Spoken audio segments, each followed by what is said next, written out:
l'Éternel. Merci pour tous ceux qui ont honoré la parole de Dieu.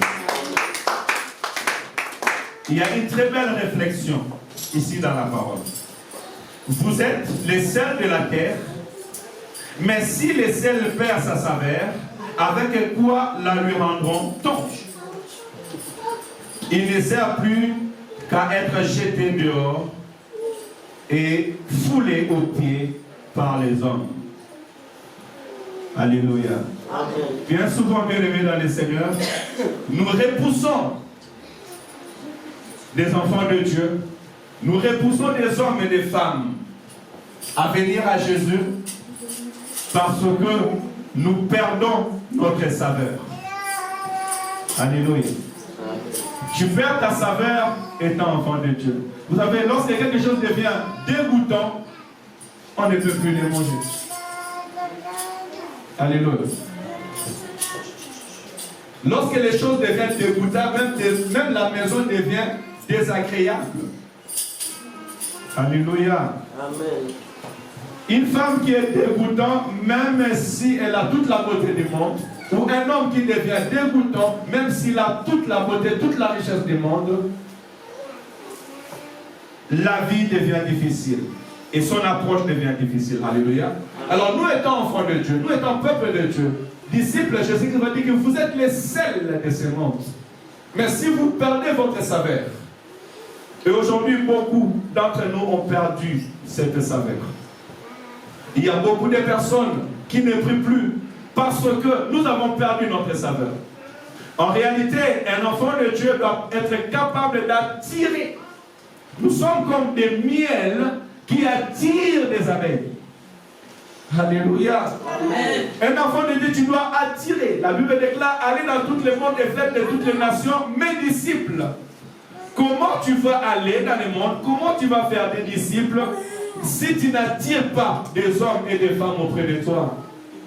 Alléluia. Amen. Il est anormal que parce que tu es là, des personnes ne veulent plus être là. Amen. Amen. Oh, moi je ne veux pas partir dans cette église. Pourquoi? Parce que je connais cette sœur-là.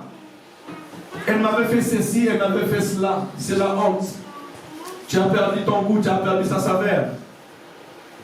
Alléluia. Amen. Nos œuvres, et je précise au verset 16.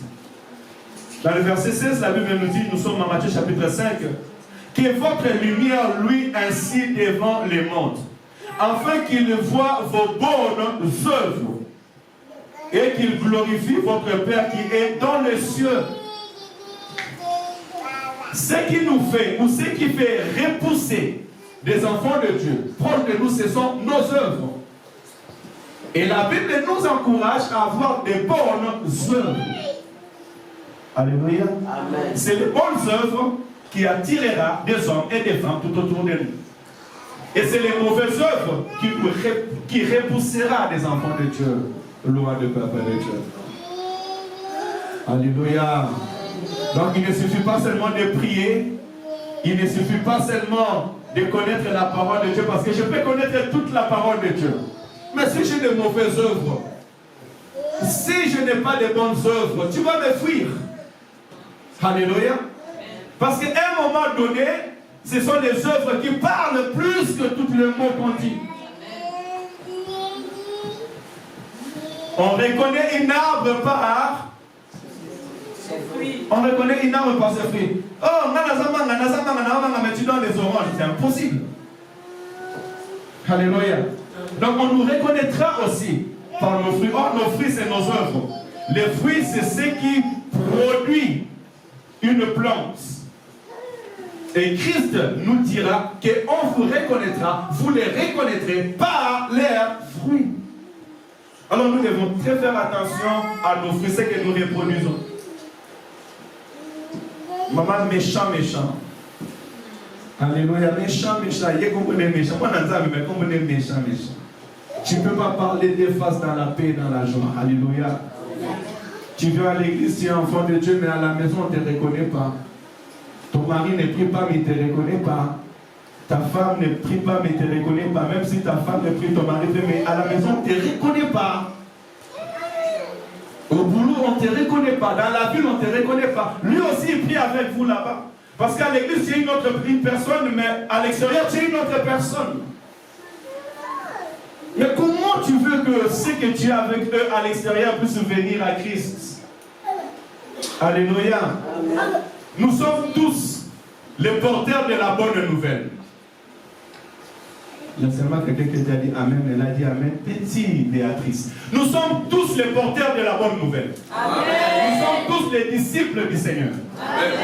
Même les fous de Gadara qui étaient remplis des esprits mauvais, lorsqu'il était guéri, Jésus-Christ lui a dit va vers tes siens, va auprès de ta famille et dites-leur ce que l'Éternel a fait pour toi. Amen. Tu dois être capable de dire ce que l'Éternel a fait pour toi. Donc nous sommes tous les porteurs de la bonne nouvelle. Alors pour porter la bonne nouvelle, non seulement nous devons dire que nous sommes chrétiens, mais nos œuvres aussi doivent être porteurs de la bonne nouvelle. Jésus-Christ a dit, si vous ne croyez pas en moi, croyez au moins aux œuvres que le Père fait à travers moi. Si les gens ne croient pas en toi, ils doivent croire au moins à tes œuvres. Alléluia. Amen. Parce qu'à un moment, ce n'est pas la peine de parler. Il faut convaincre. Amen. Alléluia. Il faut convaincre. La conviction, c'est là où ça devient le problème. Et on peut convaincre par les actes et par les œuvres. Ainsi donc, je voulais marteler un petit peu sur le point des disciples. Un disciple, on les reconnaît par les bonnes œuvres. Alléluia. Et la Bible me dit, montre-moi ta foi et moi je te montrerai les œuvres. Et croyez-moi, nous gagnerons les âmes, nous gagnerons les enfants de Dieu lorsque nos œuvres, nos bonnes œuvres vont commencer à crier.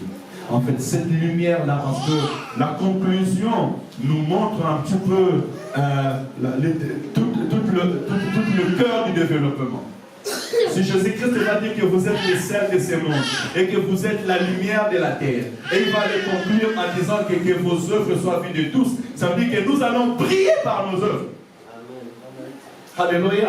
Tu vas prier par tes œuvres. Tu vas prier par l'amour que tu es en train de donner aux autres. Tu vas prier par le bon exemple que tu es en train de donner aux autres. Tu vas prier par ton comportement que tu es en train de donner aux autres. On a plaidé pour la vie de Tabitha. Pourquoi? Parce qu'ils ont vu les bonnes œuvres que Tabitha a faites. Alléluia. Amen. Tu prieras par tes bonnes œuvres. Ne vous demandez pas seulement à gêner, à prier.